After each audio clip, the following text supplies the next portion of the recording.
Hi, I'm Amber. Follow along with me as I sew my way to a completely vintage-inspired wardrobe. So today I'm going to get started on this skirt pattern. So this is the one that we are making. It's B, option B, and then 1940s style.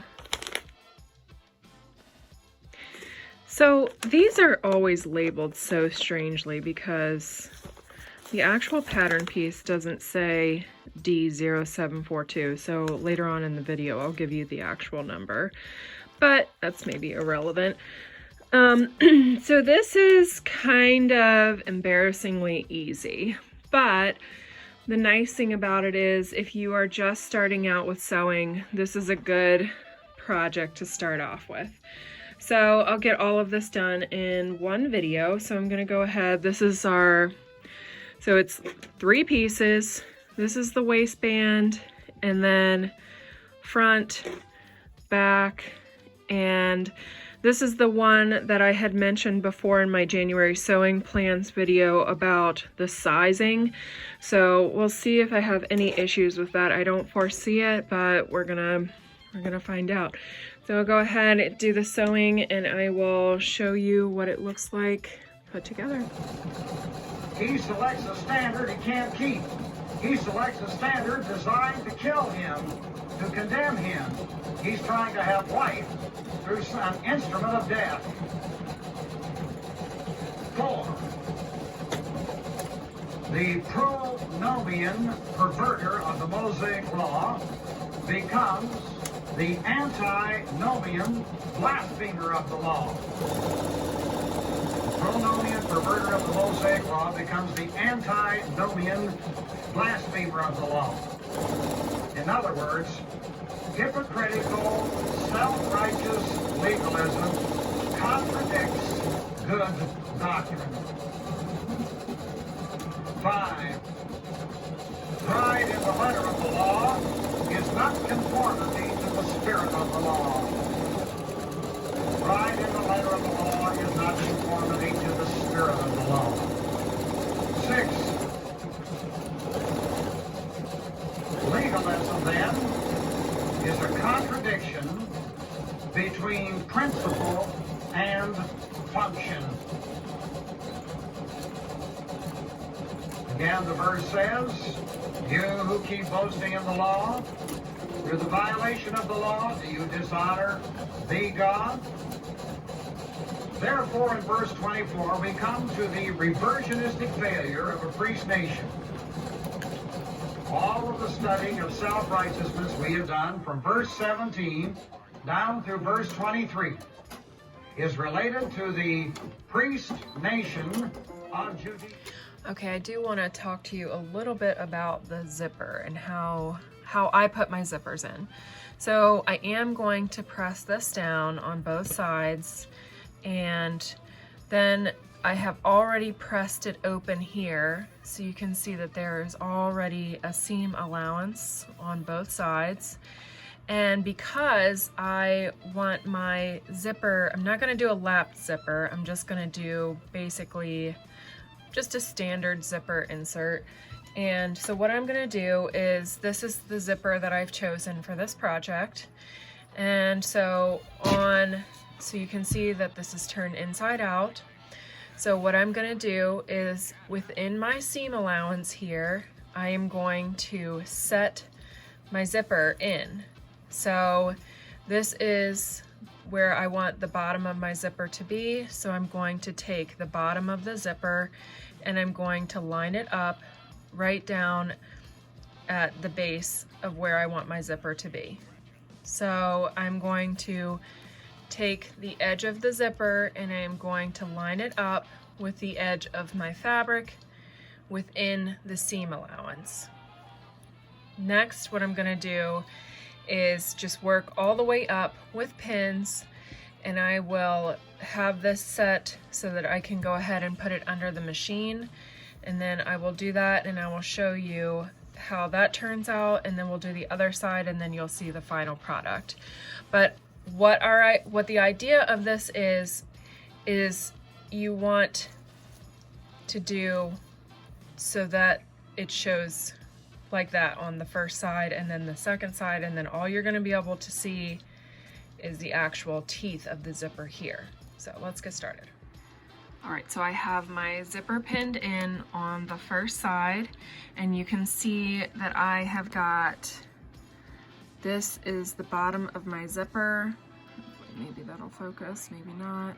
So what you want is for, this is my zipper foot, and this edge, the edge of my zipper foot here, I want that to go all the way down over top of the teeth of my zipper.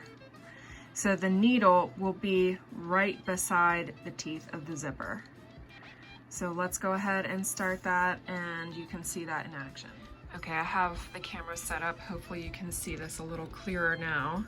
But again, here is my end of my zipper. These are the teeth of the zipper, and here's my needle. So we're gonna go right down along the edge of the teeth here. So here we go. Drop the needle.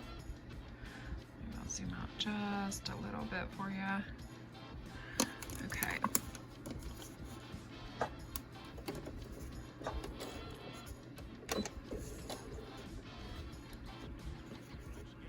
And a lot of times that will get stuck right there. So we are going to lift up the foot a little bit, move it just over top of the end. Okay, so you can see here's the teeth, here's the edge of my zipper foot, here's my needle, so you can see, and this is right along the seam allowance here.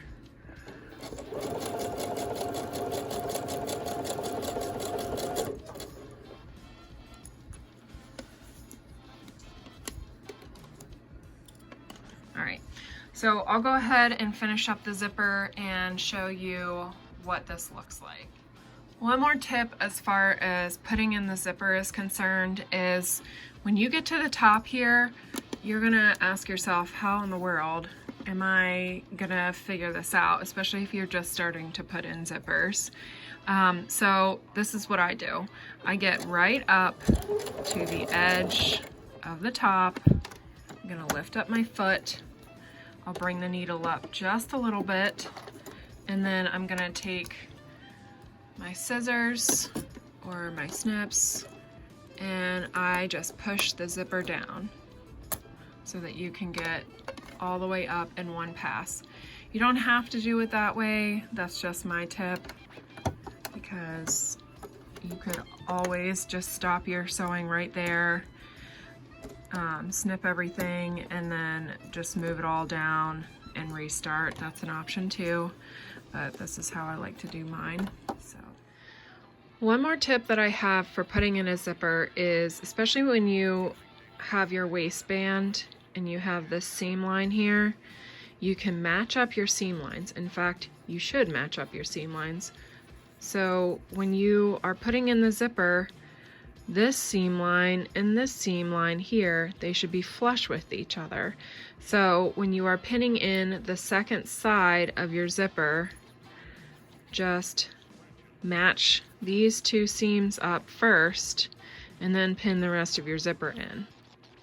And this is what I mean by that. So you have this seam line here and it's matched up on the other side. So that way when you sew the zipper in, you're not going to have mismatched waistband seam lines.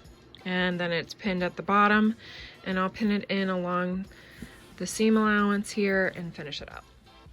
Here I'm just putting in the waistband and doing an edge stitch with this foot that helps me to follow along with that seam.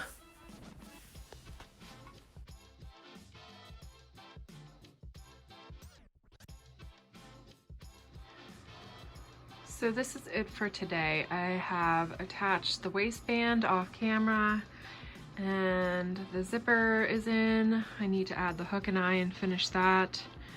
But now I'm gonna just leave this on the mannequin for at least 24 hours so that it can relax, and in case I need to adjust the hemline at all. So we'll come back and finish this up. So at this point, the skirt has been on the mannequin for a few days, and I'm not seeing anything as far as needing to adjust the hemline. So we'll finish this up and call it good. And here is our finished product.